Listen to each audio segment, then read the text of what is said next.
Hey everybody, Stephen Bogren here, and today I'm talking about weight training when you're dieting.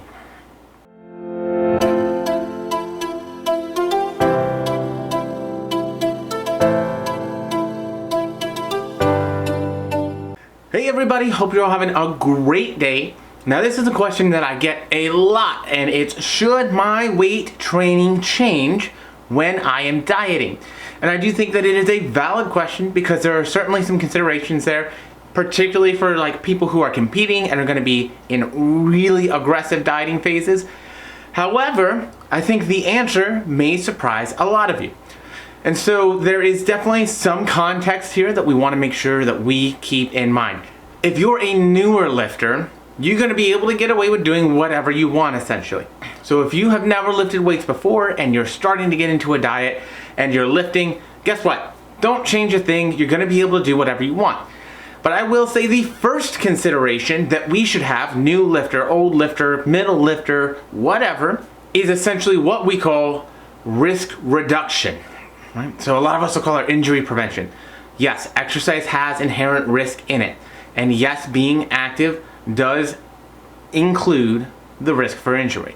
So we do want to make sure that we're doing the right things so that hey, if we're a new lifter, it's learning form, it's full range of motion, it's not overdoing it, it's making sure that we're able to recover well enough, not going into the next workout super sore, those kinds of things. So that injury risk reduction is essentially what we're looking for. And really what that means is we're just lifting intelligently. We're lifting intelligently so that we can continue lifting over time. One of the biggest determinants over how much progress you're going to make in the gym and in your sport, whatever that might be, is that you can continue doing that over time.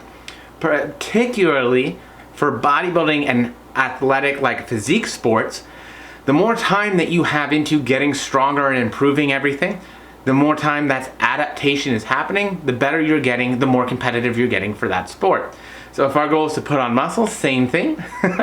Our goal should be able to lift for as many years as possible with the least interruptions possible. So the number one thing is obviously that risk reduction, making sure that we're lifting intelligently for the long term. The second thing that I think a lot of people really, and this is where people really start kind of falling off and I think losing track of it. The same things that build good muscle when we're in a surplus and looking at getting strong, putting the muscle on, doing all the things, it's the same thing that preserves good muscle while we're in a deficit and dieting. And what I mean by that is we need to continue to lift intensely. We have to have that intensity still. And what do I mean by that? So a lot of times what we talk about in terms of intensity means heavier loads. So I still like to include somewhat heavy weights even when we're dieting.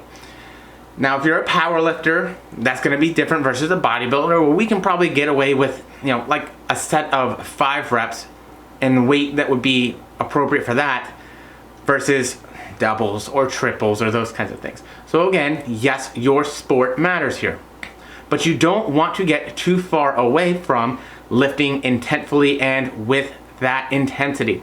So not only, yes, having some still moderate and heavy weights, you can still make a lot of progress and still do well without having those heavier weights, but you really have to make sure that you are lifting close enough to failure, which realistically should be part of your program regardless. You should be seeing specific things happening during your lifts towards the ends of your sets to give you those indicators.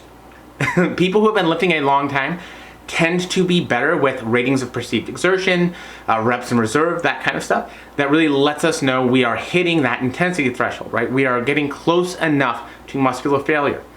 Those of us who maybe haven't been lifting as long, we want to look for maybe some indicators of things that are going to tell us we're close. A lot of us are trying to be perfect with form, and having good form is great. But if you are getting close to failure, your form probably won't be perfect. We may have reps slowing down, right? We're not able to produce force at the same rate. Therefore, the speed of those reps should slow down towards the end of our set. We may have these small sticking points that we need to fight through and make it through in terms of, okay, great. It wasn't a perfect rep, but I could still get it done reasonably and reasonably safely, push through that, and maybe even still get a couple more reps out of that. I find particularly a lot of people who have been in the gym for a long time and who lift lighter weights, they have what we call really high work capacity. So even when they start getting a rep that might be looking a little bit slower or a little bit more challenging, those individuals can sometimes have a lot more reps left in the tank. So it might be a benefit for you to find a spotter, really truly go to failure, find out what that feels like and where that line is for you so you can start training a little bit more closely to it. And of course, this is what most people do.